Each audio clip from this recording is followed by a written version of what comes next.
بالله من الشيطان الرجيم بسم الله الرحمن الرحیم بسم اللہ الرحمن الرحیم۔ محترم ناظرین کرام، السلام علیکم ورحمۃ اللہ وبرکاتہ۔ ناظرین کرام، ہم قربانی کے حوالے سے بات کر رہے تھے اور ہمارے قربانی کے مسائل چل رہے تھے۔ تو ناظرین کرام، جن شہروں میں اور جن بستیوں میں اور جہاں پر جمعہ کی نماز اور عیدین کی نماز ہوتی ہے تو وہاں پر قربانی کرنے کا وقت عید کے بعد ہے۔ جیسے ہی عید کی نماز ادا ہو جائے گی تو آدمی قربانی کر سکتا ہے۔ لیکن جن علاقوں میں یا جن بستیوں میں جمعہ کی نماز نہیں ہوتی تو وہاں پر قربانی جو ہے وہ 10ویں تاریخ کی صبح صادق کے بعد کی جا سکتی ہے۔ محترم ناظرین کرام، قربانی کے لیے جانور کیسا ہونا چاہیے اور کون سا جانور ہے جس کی قربانی جائز ہے اور جس کی قربانی جائز نہیں ہے؟ بکرا، بکری، دمبا، بھیڑ، گائے، بھینس اور اس طرح بیل اور بھینسا، اونٹ اور اونٹنی، تو یہ وہ سارے جانور ہیں جن کی قربانی ہو سکتی ہے۔ ان کے علاوہ کسی جانور کی قربانی نہیں ہو سکتی۔ مثلا اگر کوئی مرغی کی قربانی دینا چاہے یا کسی اور چیز کی ان جانوروں کے علاوہ قربانی دینا چاہے تو شرعاً اس کی قربانی معتبر نہیں ہے۔ اس طرح محترم ناظرین کرام، قربانی کے لیے جو جانور ہونا چاہیے وہ موٹا تازہ ہونا چاہیے، بے عیب ہونا چاہیے، اس میں کسی طرح کا عیب نہ ہو، وہ تمام عیوب سے مبرہ ہو اور تمام عیوب سے پاک جانور جو ہے اس کو اللہ کے راستے میں قربان کیا جائے۔ اور اسی طرح جو بکری ہے، بکرا ہے، یہ تو ایک آدمی کی طرف سے کافی ہے۔ اسی طرح دمبا اور بھیڑ بھی، جبکہ گائے، بھینس، اونٹ وغیرہ میں جو بڑے جانور ہیں ان میں 7 آدمی شریک ہو سکتے ہیں۔ اس طرح اگر عمر کے حوالے سے بات کی جائے تو محترم ناظرین کرام، بکری اور بکرے کے لیے 1 سال کا ہونا ضروری ہے۔ ہاں، جو بھیڑ یا دمبا وغیرہ ہے وہ اگر 6 ماہ کا ہے، 5 ماہ کا ہے، لیکن اتنا موٹا تازہ ہے کہ وہ سال کے جانور کے برابر ہے تو اس کی قربانی کی جا سکتی ہے۔ اس طرح گائے بھینس کے لیے عمر کا 2 سال ہونا ضروری ہے۔ 2 سال سے کم عمر والے جانور کی قربانی جائز نہیں ہے۔ اور اونٹ کے لیے 5 سال کی عمر ہونا ضروری ہے۔ 5 سال کی عمر جب ہو جائے گی تو وہ جانور قربانی کے لیے کافی ہوگا۔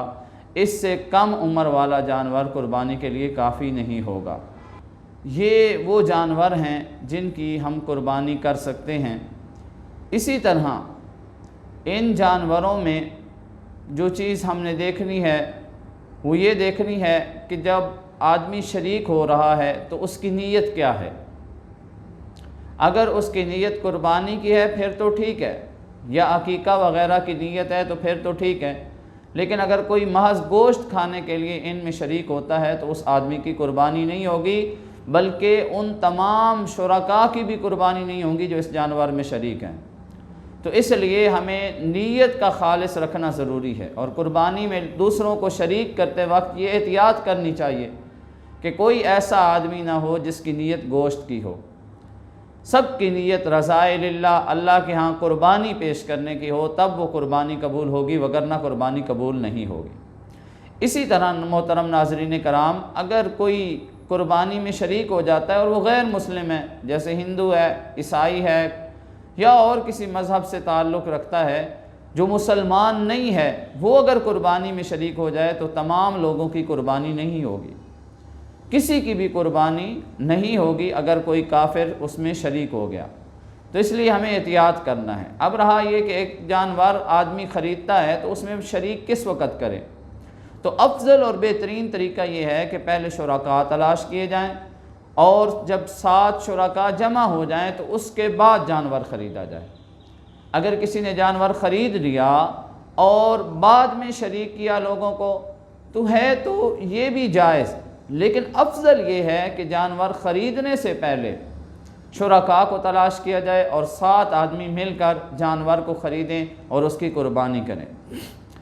اسی طرح ناظرین کرام، اگر آپ قربانی کا جانور خریدنے جاتے ہیں اور آپ کو معلوم نہیں ہے کہ یہ جانور 1 سال کا ہے یا نہیں، بکرا وغیرہ، تو اور جو بیچنے والا ہے وہ یہ بتاتا ہے کہ یہ 1 سال کا ہے، اور آپ دیکھتے ہیں کہ ظاہر حال اس کی تکذیب نہیں کرتا، محسوس ایسے ہی ہوتا ہے جیسے یہ 1 سال کا ہے، تو اس آدمی کی زبان پر اعتبار کیا جا سکتا ہے، اس کی بات پر اعتماد کر کے آپ قربانی کا جانور خرید سکتے ہیں۔ اسی طرح جو خصی بکرا ہے اس کی قربانی افضل ہے اور بہترین ہے اور جائز ہے۔ اسی طرح محترم ناظرین کرام، گائے وغیرہ میں حصہ ڈالنے سے اپنا قربانی کا جانور پیش کرنا، یعنی بکرا وغیرہ قربانی کے لیے پیش کرنا، یہ افضل ہے اور بہترین طریقہ ہے۔ آپ اگر حصہ خرید رہے ہیں تو اس سے بہتر ہے کہ آپ بکرا یا کوئی اس طرح کا جانور خرید لیں جس میں آپ تنہا شریک ہوں، اس میں آپ کی نیت بھی خالص ہوگی اور قربانی کا اجر بھی علماء نے زیادہ لکھا ہے۔ تو محترم ناظرین کرام، یہ چند مسائل تھے جو ہم نے آپ کے سامنے رکھے۔ اللہ تعالی ہمیں عمل کی توفیق عطا فرمائے۔ وما علینا الا البلاغ۔